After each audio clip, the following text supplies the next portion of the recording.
Are you trying to dominate your fantasy football league? Do you want so many championship rings it's impossible to sign autographs? Well, crack open a beer, pour yourself a glass of bourbon, and settle in, because you've come to the right place. Welcome to Hammercast. Welcome to the Double D's podcast, which is part of the Hammercast network. I am your host, Kevin Coleman, and on this episode of the podcast, we have a special guest of mine, a good friend of mine this last year, John June, who quite frankly does it all. He's a scientist by day, a fantasy football analyst by night. He is the host of the Fantasy Football Diagnostics podcast. He's a man of many talents, and I appreciate him coming on, and we're going to be talking about his New York Jets today. John, where can they find you, and what is some work that you've been doing? I know you've been putting out a little bit more content the last couple of weeks, so what can we find from you? Yeah, man. Kevin, first off, man, appreciate you having me, man. You were kind enough to make an appearance on my show, the Fantasy Football Diagnostics. So definitely glad to return the favor here. But yeah, no, at JR Football Nerd is the handle. In terms of what I'm working on as of now, got some, obviously you mentioned the podcast, Fantasy Football Diagnostics. We're currently in our off-season schedule, consists of doing rookies, dynasty, looking at the dynasty landscape, releasing an episode once a week. Been getting some more guests on there, connecting with more people in the community, so that's been great there. But then also working on obviously 2021, be projections, rankings, things of that nature. And then also doing some work with Gridiron Ratings as well. Jeff DiMatteo and all those guys out there. So be on the lookout for that stuff. And then also working on a New York Jets podcast with my buddy Frankie. So now we're doing the Now We Have Liftoff New York Jets podcast. So for all the Jets fans today, be sure to catch that as well. When do you sleep, John? That's what I want to know. I really don't. I mean, between work and my wife and us spending time together and trying to get all this other stuff done. Meanwhile, also some other professional ventures. It's tough to find sleep, but I'll do that when I'm dead. Hey, no, I agree. No, that's why I'm always busy. My wife tells me that too. So, hey, what we're really here to talk about is the New York Jets and their dynasty outlook. So, what we're looking at is a couple of things. We're going to be talking about with John the Adam Gase tenure last season, the kind of debacle that was, and we're going to kind of go through that first. And just I'm kind of a supplanted Jets fan. I love Darnold, so I've been kind of like, well, I watched him a lot more than I'd like to admit, but. What was your thoughts about last year? 2-14. You guys won just enough games, right, not to get the first pick. Like, how do you feel about last season? I was just getting over it, Kevin. Now you're making me have to talk about it again. But I mean, I think as a Jets fan, we kind of saw it coming after the mirage of 2019. That was a 7-9 season. But obviously, as a fan of the team, you want to be optimistic. So, you're looking at the 7th wild card spot. You're looking at Brady moving on in New England. And, COVID, anything could have happened, right, as we saw throughout the year. So you thought, okay, maybe something could happen here where, maybe they can make a season, have a good season here. But after week 1 against Buffalo, it was just very clear to me, at least, that the Jets were the worst team in the league, man.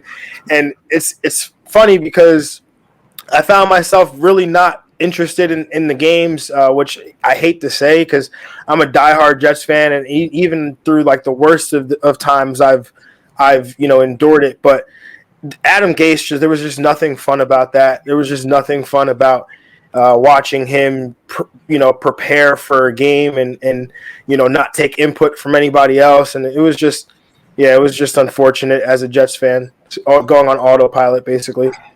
I understand. We're all fans, but it's depressing to turn in every week to see just that kind of, especially fighting, right? When I watch my teams, I want them to fight. Even if we lose, I want them to have that fight. And I always felt like, I'm glad you brought him up. We might as well just talk about him now. Hey, you don't have to worry about this guy anymore, John. He's done. He's out of your life forever. Adam Gase is gone, so everybody in fantasy is going to be great again. But, let's talk about his tenure. His first season, he went 7-9. And then last year, obviously 2-14, so 9 wins, 23 losses.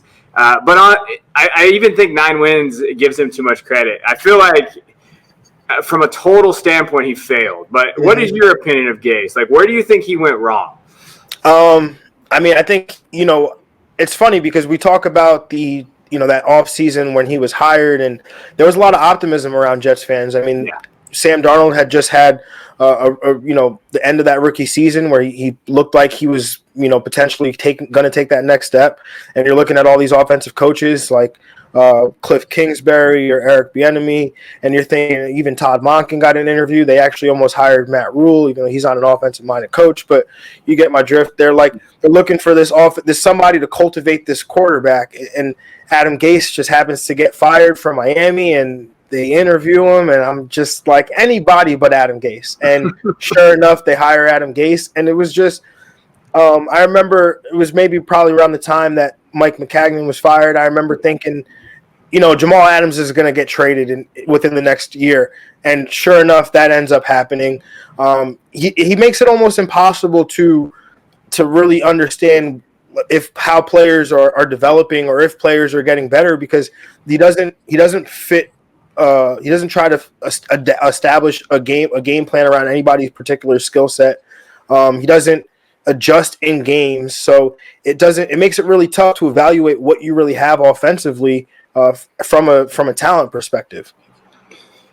I always thought, I always felt like every game plan, and you watched them more than I did, never changed. Like, I felt like they never adapted. You always halftime adjustments or pregame or hey, you guys, even in like divisional games, I felt like you put the same scheme against the Patriots every game. Like, you're not going to win games like that. I mean, and we all know the seeing ghosts comment that Sam Darnold made. But I think that has something to do with Gase, right? We can't just put it all on, like, the quarterback in there. I just felt like the scheme, he never fit it. He never wanted to fit what he had with the talent that he had. He just always wanted to do his thing, his way or the highway. Yeah, absolutely. So, go ahead. No, it's just, to that point, it's just, again, he was – you saw this coming when he was in Miami. There was some of the same problems, the same issues that you had, and you're in the division and you're going against this guy, and then you go and hire him, and sure enough, the same things are happening. And again, people forget that in 2019 or in 2019 season, the Jets were 1-9. Something like that, right? And they end up, or not 1-9. Sorry, they were 1-4, and they end up finishing 7-9. And so people were asking for Adam Gase's head last year, or in 2019. So literally for 2 years, the entire Jets organization, most of it, felt like this organization or this team was basically going to regress over those next 2 year period. Yeah, and I'm glad you brought that up about like how they hired him, how they progressed. Like, what is your opinion of the ownership with the Jets? I didn't really mention that as like front office we'll talk about. But what is your overall like? Just are you happy with that ownership group, or what? I don't think it's going to change, but it just seems like a cluster there. Yeah, I mean, it has been. Has a history of being so. They've grown impatient a lot of times. Eric Mangini got fired after going 9-7 and getting Brett Favre, essentially forced on him. Then Mike Tannenbaum as a GM was fired. John Idzik was hired. He was forced to keep Rex Ryan. Then Rex Ryan gets fired. John Idzik gets fired. It's just there was a lot of constant changes, and ownership got constantly getting involved in football decisions, like the Tim Tebow trade that came from ownership. Just stuff like that. And so I feel like they are moving in a different direction where they're allowing the football people to make the football decisions. I mean, Joe Douglas was mainly tasked with making this hire of Robert Saleh. And they don't have they have no prior relationship to one another, Joe Douglas to Robert Saleh. So for them to form that bond, kind of organically through a hiring process that again was very in depth. And I mean, I know Joe Douglas gets a bad rap sometimes, and but inside of Jets land, I mean, he's beloved, man. I mean, he basically could have done no wrong the last 2 years simply because he wasn't Adam Gase. But now it's going to change because Robert Saleh's here, and so he's getting that golden boy protection from the fan base. But Joe Douglas, I mean, he took over at a weird time, taking over after a draft, before a season starts, doesn't get to really make his full impact felt on the team until free agency in 2020. But then he goes in his first draft, I mean, he obviously in free agency signs a bunch of guys on one-year deals, but his first draft gets Mekhi Becton in the first round, Denzel Mims in the second round, Ashton Davis in the third round. That's three contributors, from your first three picks right there. Obviously, Ashton Davis, he took some lumps, but, he's a rookie safety. That's going to happen, but, he definitely flashed. And so, obviously, we saw what he did with the Jamal Adams trade, was able to get 2 first-round picks in a major package there. And so, hopefully, he can continue to, build out this roster with these picks he's accumulated. Yeah, I was going through his record, and he actually has a pretty good record as a GM. Like, I think some people thought that he was going to go with Gase, but you got to remember this ownership group, like you've been talking about, put him in a pretty weird spot, right? Like, it's not ideal to where he came in, and he's been pretty good in the media too. I know you probably noticed because you're around there. He's been saying, "Hey, we got to own our record. This is who we are. I'm going to fix it." Like, he's saying all the right things. So, like, I agree, and I think he hit this hire out of the park. Wouldn't you say? Robert Saleh, Mike LaFleur, Jeff Ulbrich, these guys that they brought in, that's a pretty damn solid coaching staff that I've seen in New York for a long time. Yeah, I mean, and that's the thing right there. You called it a staff. And I think if you look at what we've had, especially with Adam Gase, Adam Gase hired just a bunch of guys that maybe he had prior relationships with, just guys that, were basically the offensive staff was him and Dow Loggins. And that's a huge difference than what Robert Saleh is bringing. The Jets were looking for a CEO type, and by all accounts, Robert Saleh is that, and he will bring that. And so brings it over Mike LaFleur, who's going to be the offensive coordinator. But then also, if you look at that offensive staff, you have an offensive line coach and run game coordinator in John Benton to install this wide zone run scheme. You've got a pass game coordinator and longtime NFL assistant Greg Knapp. You've got a quarterbacks coach in Rob Calabrese. That's just 4 people right there that are going to have an impact on the game plan and how the game is going to be called versus last year where it was a 2-man operation and really just a 1-man operation with Gase.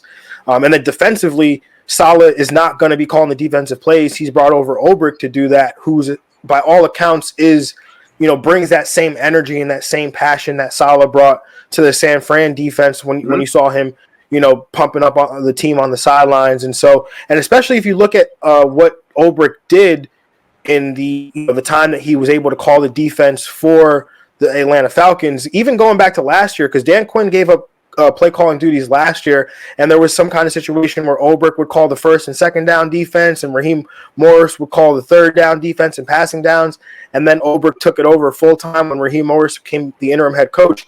And Ulbrich, against good offenses in the Saints, the Chargers, the Bucks, the Chiefs, they had pretty good defensive production and were able to hold these teams, particularly the Chiefs, to low output, scoring output. So I really do like the staffs that they're putting together on both sides of the ball. Yeah, no, I'm glad you brought up Ulbrich. And what you're talking about is last year when he moved there, the defense, when he got put as a defensive coordinator, it improved in every category. Total defense, scoring defense, passing defense, rushing defense, third down defense, red zone defense, and they produced sacks and interceptions at a high rate. So when you saw that, I think that's a huge get because now kind of Robert Saleh can be that guy that just unifies his guys, which I think he has that personality. I think he has that he has it, right? When we talk about coaches, it's hard to say, hey, and they have that kind of area. I love what they've done with the staff. And now it comes down to who do they want around. And so what we got to talk about is the draft. You guys have a big draft there, John. I'm excited because I want to see where you guys go. And it is interesting. I'm going to go through some mock picks with you. But first and foremost, draft needs, running back probably. You guys haven't done anything yet in free agency for running backs. And I don't know if LaMichael Perine is the answer, but we'll talk about that in a little bit. DN maybe, edge, rusher, corner, quarterback, wide receiver. But, it comes down, I think, to quarterback. What do you think they do with that second pick? Where do you think they're going to go with it, and where would you like them to go with it? So, I mean, I think obviously, my first wish. I know obviously there's a situation going on with Deshaun Watson, but pending that situation and how that plays out, that my first wish would be to flip the pick for Deshaun Watson in a package. But assuming that doesn't happen, I think you obviously, you could get a king's ransom for this pick. I know you are high on Sam Darnold. I'm high on Sam Darnold as well, but I also understand that there's the issue with the contract situation, right? Sam Darnold is he's entering the last year of his rookie deal. Obviously, you're going to have the fifth-year team option. So it's potentially 2 years that you could have left, and then a franchise tag after that if you want. But either way, at one point or another, you're going to have to start paying Sam Darnold big-time quarterback money if he proves to be worth it. But ultimately, what this is being able to reset that clock, get a rookie quarterback under team control, cheap team control for 5 years. Because if you look at how some of these Super Bowl teams were built, Seattle, even LA when they went the Rams with Goff, Mahomes with the Chiefs, they're with these quarterbacks on these cheap rookie deals, and they were able to supplement the team around it with free agent additions because you have that window because of that contract. Yeah. And so I think that you have to go quarterback here.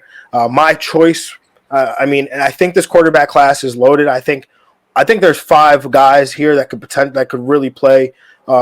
Be different, not difference makers, but 5 starting quarterbacks potentially in this first round of this draft. I mean, obviously Trevor Lawrence will be the number 1 pick, but I would go Justin Fields at the number 2 pick. That would be my preference. I think that kid's a star. I think he has the potential to be a star. It's almost reminiscent what's happening to him and his draft stock with what happened with Deshaun Watson at the time, right? All these questions, second guessing, and it's like, just cut on the film. Go look at that Clemson game and go look at the kid playing through bruised ribs, right? So, but in his own right, I think Zach Wilson is a very, very good player as well, and I think he's worthy of the number 2 pick as well too. So, and even Trey Lance, I don't think that's plausible at the number 2 pick, but I wouldn't hate it. I don't think the Jets would do it though. No, I'm glad you brought it. Yeah, no, I think if they're not taking quarterback, they got to trade out of that pick. But I think it's going to be a quarterback. I agree. I'm a big guy on Sam Darnold too. But I think the contract's a huge point, and I'm glad you brought that up. If they're rebuilding, it just makes too much sense not to take a quarterback with that lower contract that can kind of rebuild with that group. And like you said, I love Justin Fields. I would take Justin Fields over Wilson. Wilson has been getting this buzz about him, and I think it's more of the unknown thing. We've known Fields for a while. Fields, I'm glad you brought up Watson. Remember Watson's all that crap he got in the draft and he's a winner. And Fields has that same kind of mantra, and he plays well. I've watched him a lot. I think that he would fit really good in that system. So I agree. I think it's going to be one of the quarterbacks. It's interesting to think which one it's going to be, but I think they go with Fields because I think he fits Robert's system and what LaFleur is trying to do. They don't need him to do too much. They can he's a great decision maker. If you watch Fields, he's really good at that. Wilson's the outlier. I think Wilson's too risky for the Jets. I think they need someone that they can, hey, this is our guy. Fields is our guy there. Now, you guys do have another pick, the 23, Seattle's pick.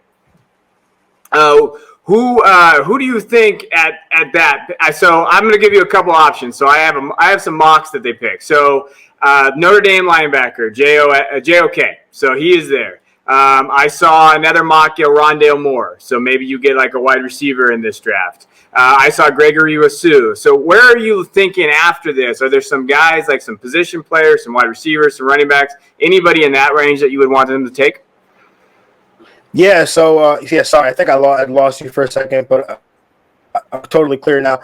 I think that at 23, I would really like to see them get a corner. If they could get, like, maybe J.C. Horn or maybe a Patrick Surtain. If they can get a corner there at 23, I think that'd be a prime spot.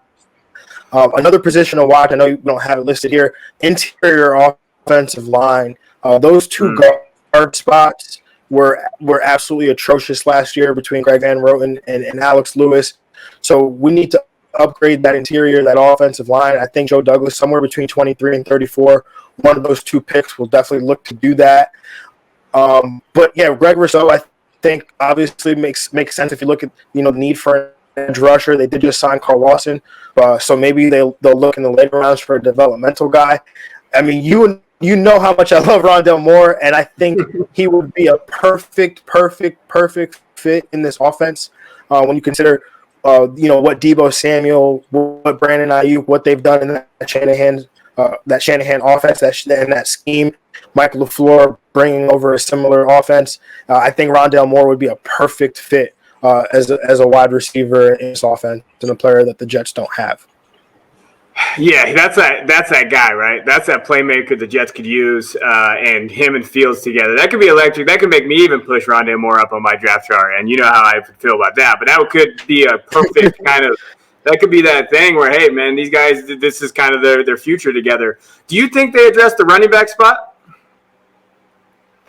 So, I mean, if you look at this contingent and how it's put together, Joe Douglas, coming from Chicago and the Baltimore tree, and then obviously Mike LaFleur, and look at how the Shanahans have gotten their running backs over the years, and then even John Benton, the run game coordinator, he was in Houston when Aaron Foster had the rushing title as an undrafted free agent. So I don't think they're going to invest premium capital, whether it be money or draft capital, in the running back position.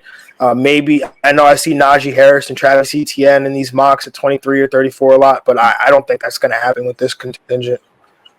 The only guy that there's a few guys I like. Oh, go ahead. No, I was going to say there is one guy that I really do like, Philip Lindsay.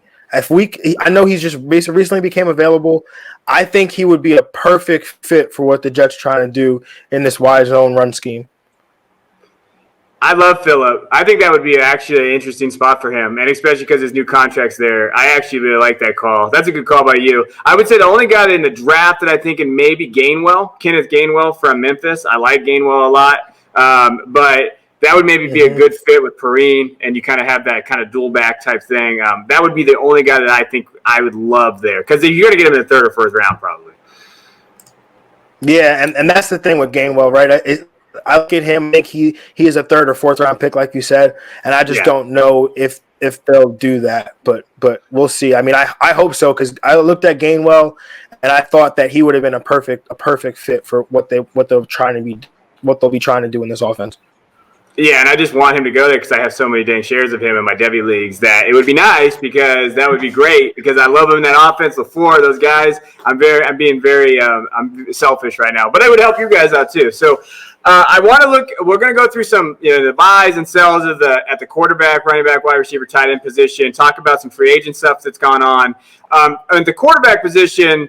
So Darnold, we both kind of agree it's probably time for him to move. It's probably best for him to go. And just his career, it's time to kind of get a fresh start. They're probably going to trade him. But where do you think that is, or what do you think they can get for him? It's looking bleak, man. I mean, at first it looked like we had a ton of options. It seems like teams that were once dead giveaways have since made arrangements. I mean, Indianapolis with Wentz, and Chicago with Dalton, Washington with Fitzpatrick, and then New Orleans with the combination of Taysom Hill and James Winston.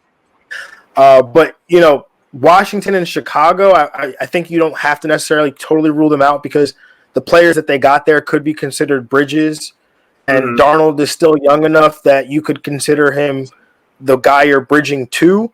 But these landing spots are really starting to dwindle, man. It's looking bleak.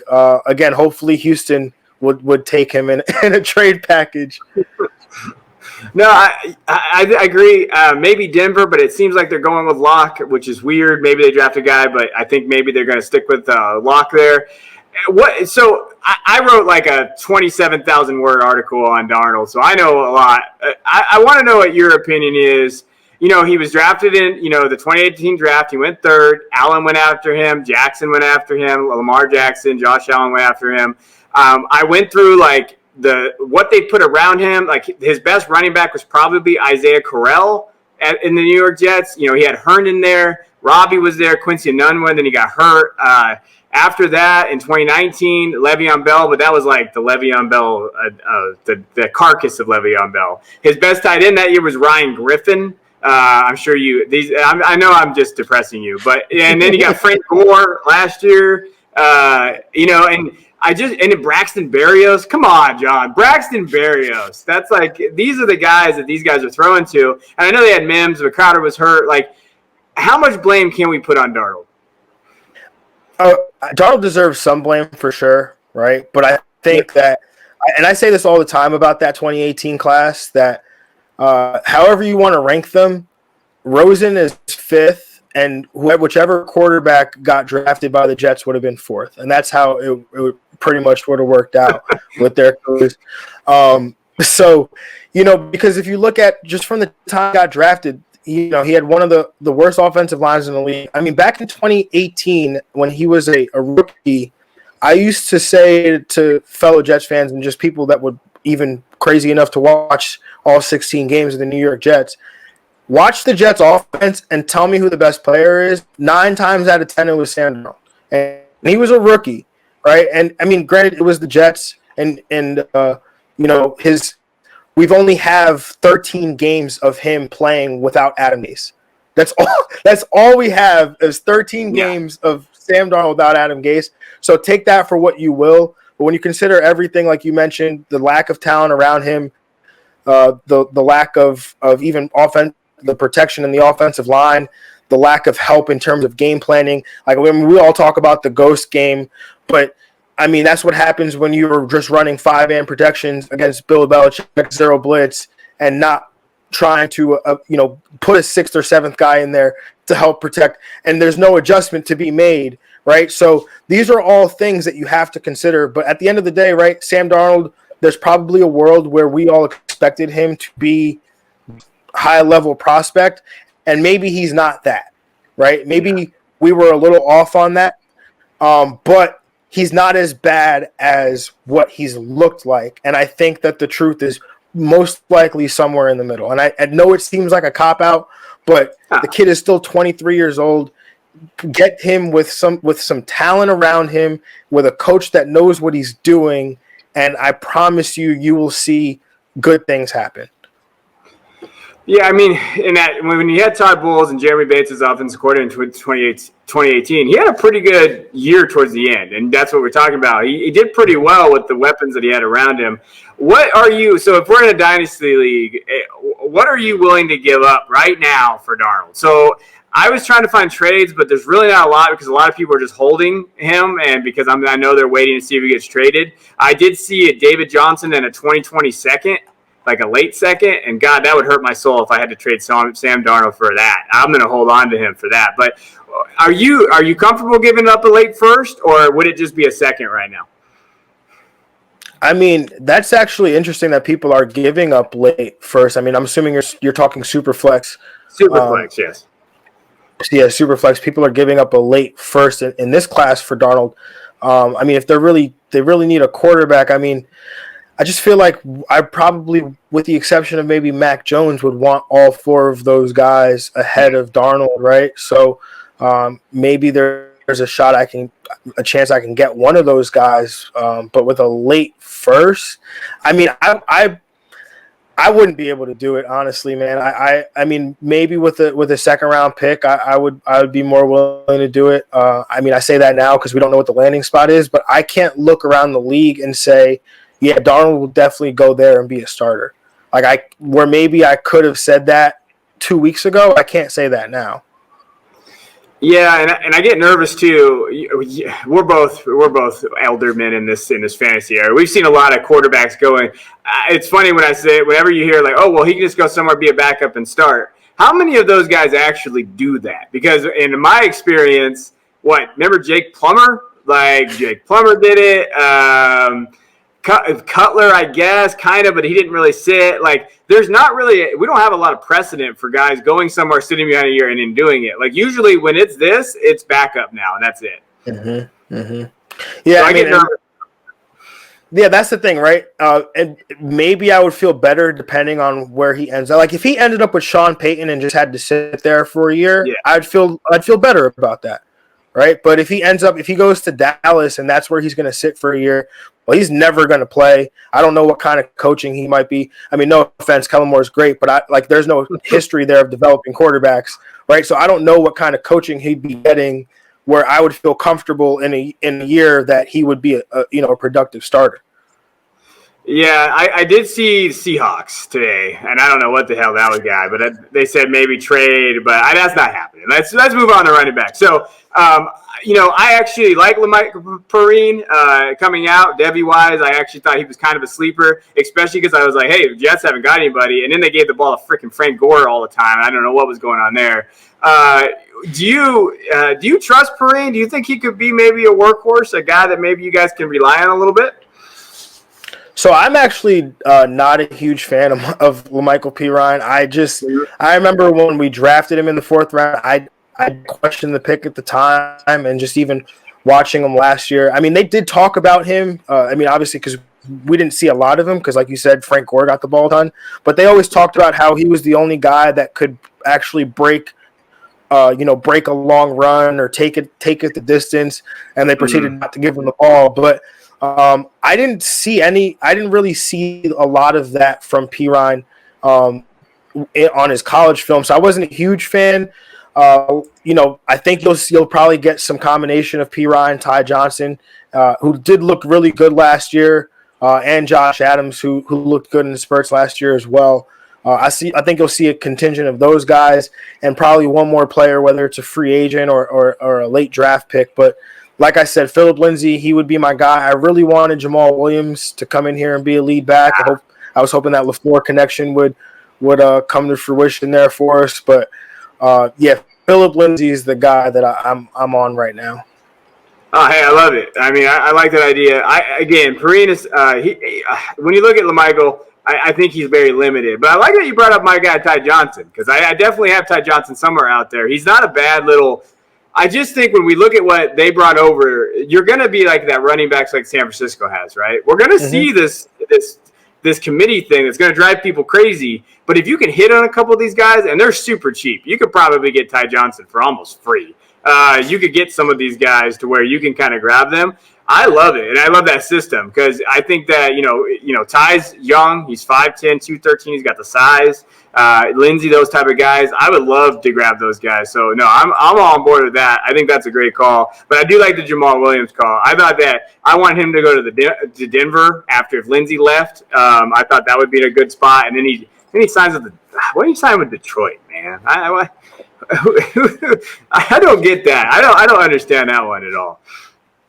It just makes me think that teams just didn't want running backs when you see guys like him and Kenyon Drake settling for backup jobs.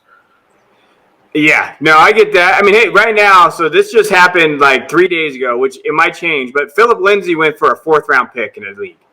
I would do that all day.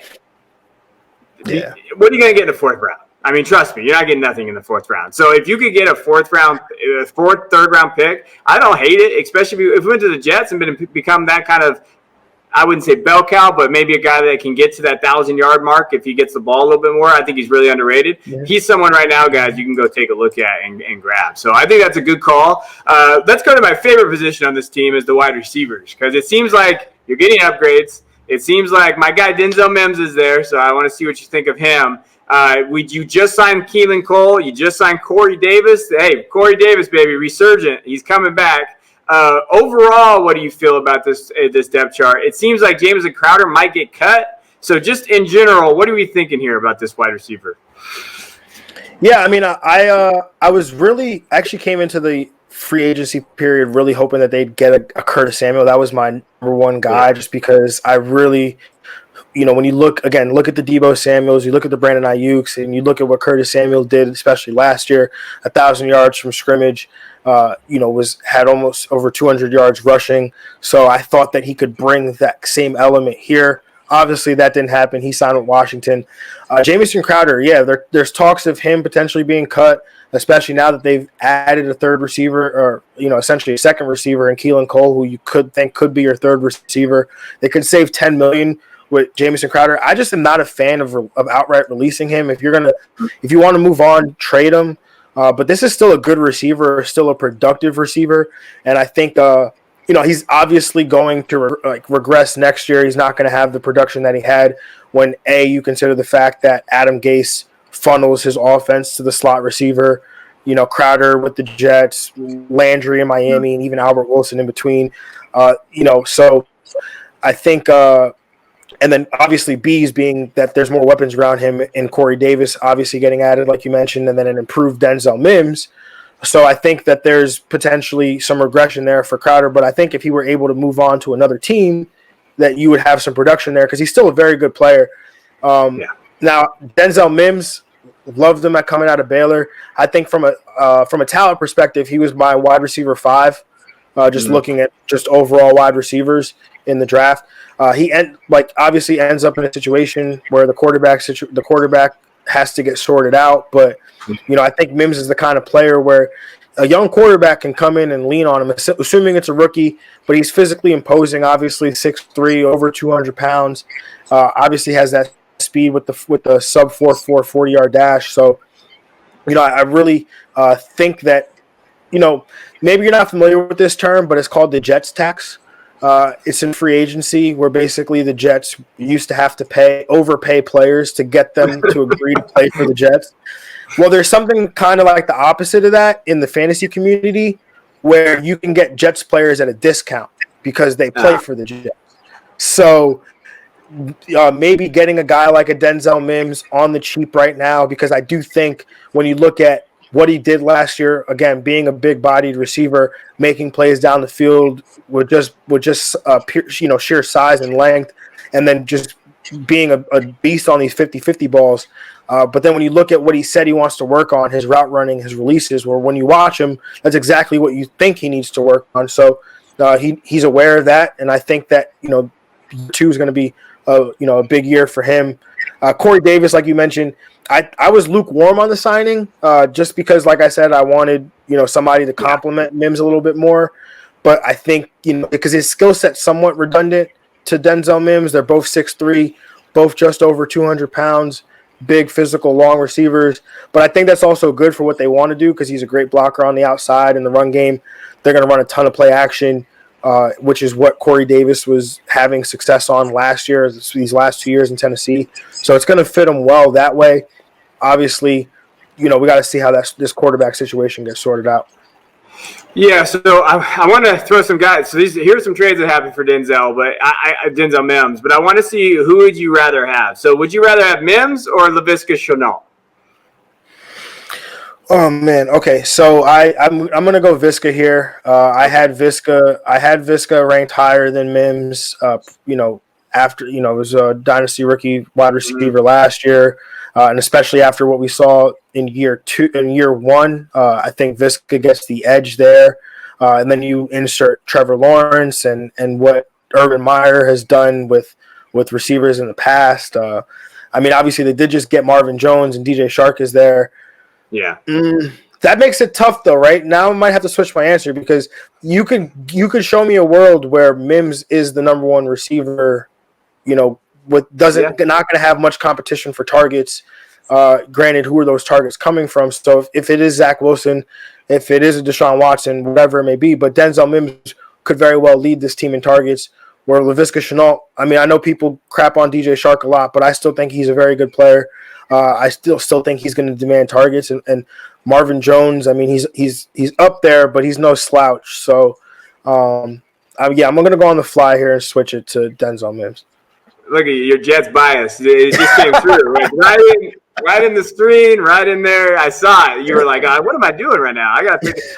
But I agree. I think Mims could be the wide receiver 1, right? Shenault is – I think Mims is going to see a ton of targets this year. So I love the Mims call. But right now, based on the perception, I think you can get more. So if you're going to try to get Mims for Shenault, you can always add stuff because I think you can get more for him because his value is a little higher. But just to put in perspective where Mims is at, he got traded a couple weeks ago for Zach Moss and Devin Singletary.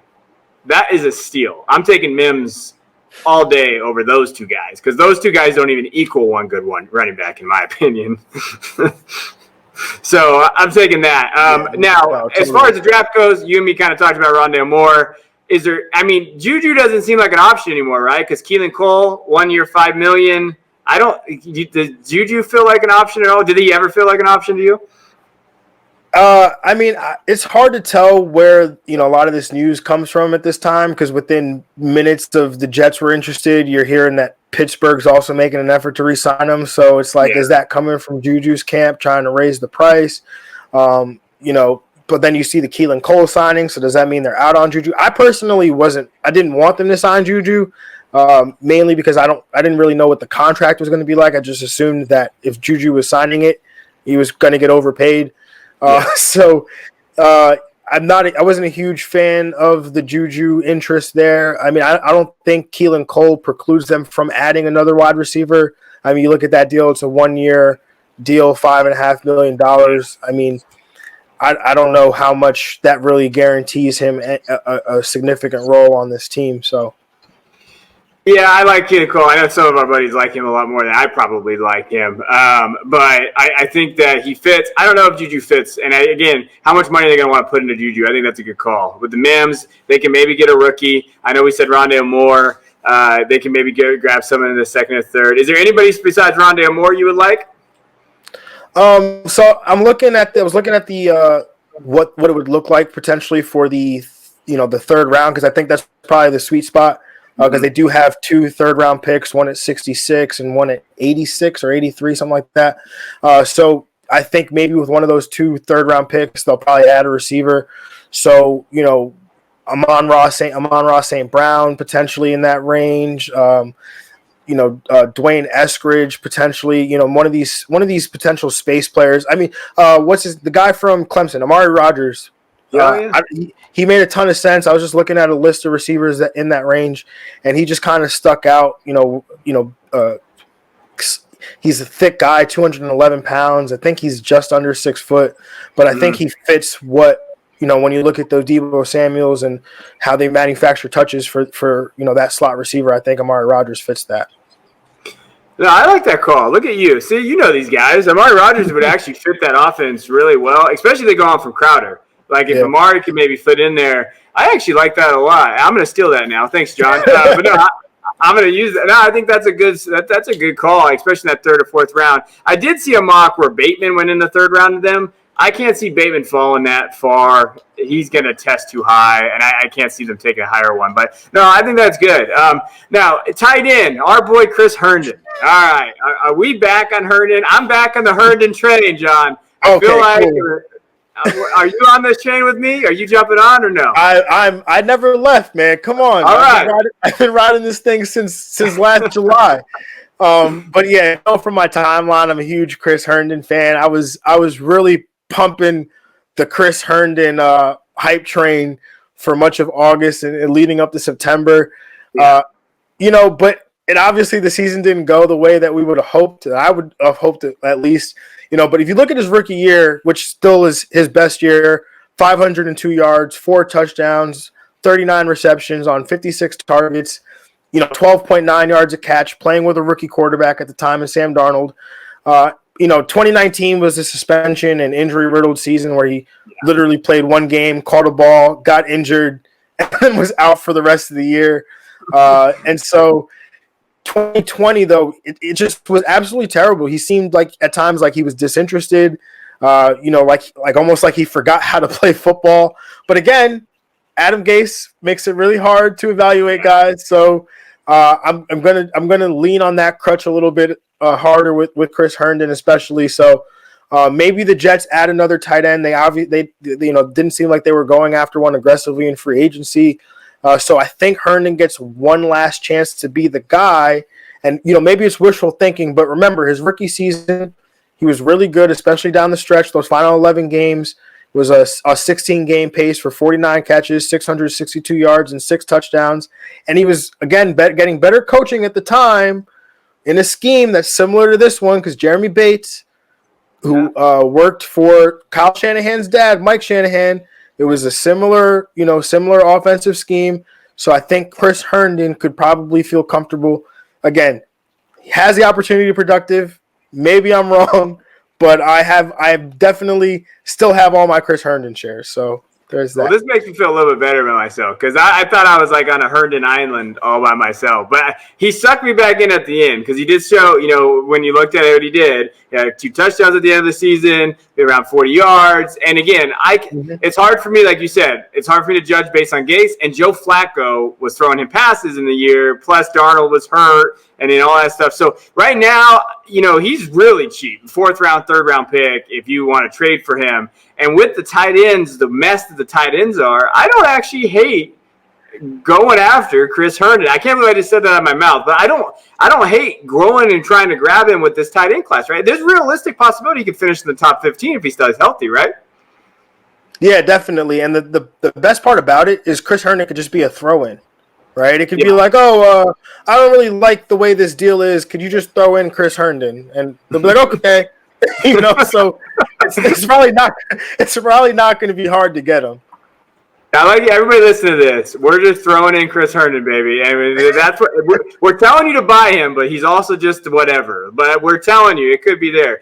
Do you think they upgrade at all, or do you think maybe draft, or what are you thinking if they have Herndon, and then maybe do they like their depth? What do you think at this position? You know what? They have way too many needs to really spend high at tight end, especially when you have. Again, Chris Herndon is not. I mean, he played poorly last year, but I think you build that confidence up. You show him that, hey, you know how to do this. There was a time where you were good at this, and we're gonna get that out of you. Ryan Griffin, though, also a veteran tight end. Trayvon Wesco, who's been doing this fullback thing. I don't know. Maybe they make him a full-time tight end again.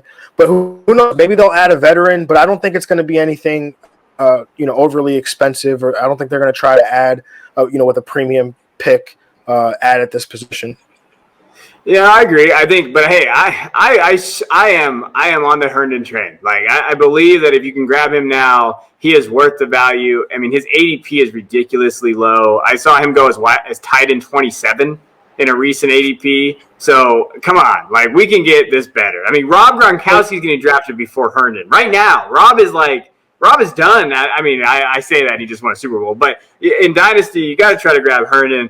I feel like you're smiling a little bit. See, the Jets are on their up. Like, I feel like the Jets, they're coming up. What do you think about next season? What is your prediction? Like, what do you think? What would be a good season for you? Like, that you feel like it'd be a comfortable building block?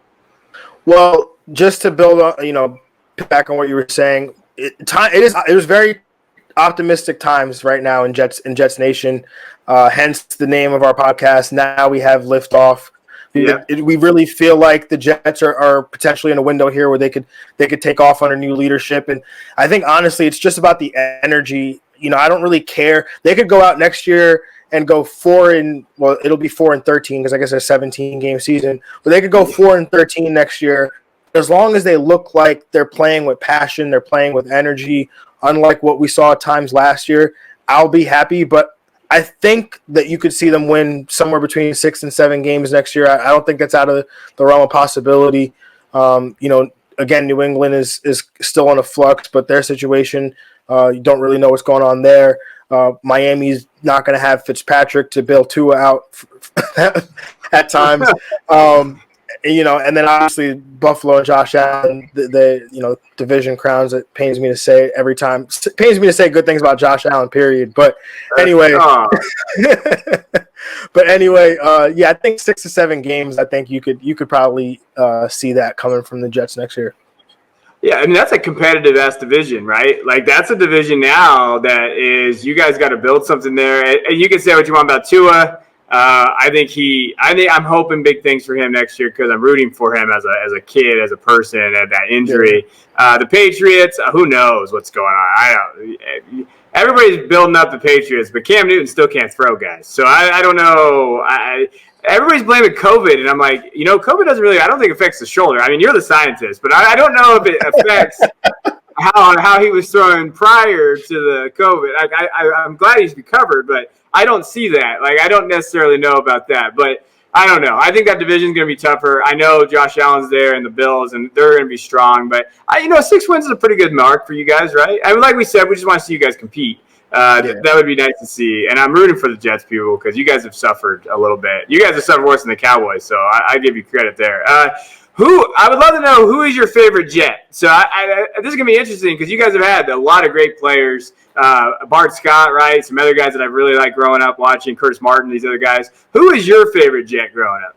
Yeah, I actually answered this question recently, but it's Darrelle Revis, man. I mean, Okay. I remember 2007. It's funny because I was really mad that we drafted Darrelle Revis. I was a huge Texas fan, and I really wanted to trade up and get Aaron Ross, the corner from Texas. And Yeah. I remember we needed a corner, and we took this kid from Pitt, and I went to go find. But apparently they were impossible to find because teams never threw the ball at him. But if you look at how dominant he was in 2009, 2010, and even 2011, covering the team's number one receiver, and everybody from the quarterback knew it. The defense, the offensive coordinator, everyone on defense, everyone in the stadium basically knew, like, hey, this guy's lined up with your number one receiver. There's no safety help over the top, and you still can't throw him the ball. And it was just absolute dominance every Sunday, and he took his job seriously. He took the responsibility seriously. He was a master student, a master technician. I learned more about the corner position in 2 years or 3 years of watching Revis in his prime than I had learned at any point in my life being exposed to football. And I really will always love Revis for those times, because as a Jets fan during those times, he was really all we had. Like, we didn't have a quarterback. We didn't have, a 16.5 sack edge rusher. We didn't have some fancy offense. We just had, a run game behind an offensive line, and we had a defense that was led by a shutdown corner in Darrelle Revis. Yeah. Revis was a lot of fun to watch. He just shut down the whole side. There's no throwing over that side. I thought you were going to say Mark Sanchez in the butt fumble. What happened, John? I thought that was going to be your best player. I thought Mark. Oh man, it's funny because as Jets fans, a lot of fans do this, but as Jet fans, we have talking ourselves into players and transactions and signings as they happen. And so I remember thinking Mark Sanchez was much better than he was. And I go back and I look at some of those old Jets games, and Mark Sanchez was not good. I actually have a discussion with my friend Frank all the time that Sam Darnold on those Jets teams would have probably took us over the hump. You're probably not wrong. Like, Sanchez was very bad. Like, when we watched Sanchez, he was not ready to be a quarterback. And they made the AFC Championship game twice, right? 2 years in a row. And they just couldn't put over that hump. I know. So I had to bring out the butt fumble before I had you out of here. For everybody out there, you really got to follow, Jeff Football Nerd on Twitter. John's a great guy. He's someone that he knows his stuff. He's definitely underfollowed. Listen to his podcast. I want to give him another chance to tell you, where you can find him, or what you got coming. What's next for you next couple of weeks? What do you got working on right now? Are you writing? Or your podcast? What can we look forward to? Yeah, man. So right now the main focus is, obviously I've got some personal stuff that I'm dealing with. Nothing bad, just some other things that's taken away the time that I really want to put into the football. But either way, the content is still coming out there once a week on the Fantasy Football Diagnostics podcast, FFDX for short. If you just search that in any podcast, Apple Podcast, Spotify, wherever, we'll pop up. And then now we have Liftoff, the New York Jets podcast. I do that show once every 2 weeks. And then again, we're working on some great stuff behind the scenes at Gridiron Ratings, so definitely want to check that stuff out. But yeah, in the summer, I'll expect more stuff from me just in terms of rankings and projections, because that's really when I really start getting into it with obviously having tracked all this player movement and how the draft shakes out, and seeing how these opportunities get distributed. So that's really where I'll be cooking with gas. Hey, man, I appreciate you coming on, and everybody out there, follow this podcast, especially this Jets podcast. Jets fans out there, everybody listen to this. I know that you're listening, especially if you're a Jets fan. And, hey, I'm rooting for you guys. I'm hoping you guys get that quarterback, and, I think you have everything going. So we appreciate you coming on. Everybody else, if you're listening to podcasts, make sure you rate, subscribe, especially on YouTube. I know that's been growing, so we appreciate you there. And And then our next show, we'll be talking about overvalued and undervalued dynasty assets. So that's what you can be looking out for next. So we appreciate you guys coming on, and thanks for coming on, John. Did you get all that? If not, make sure you head over to Hammercast.com, subscribe, and join the Hammer Nation. Until next time, keep grinding.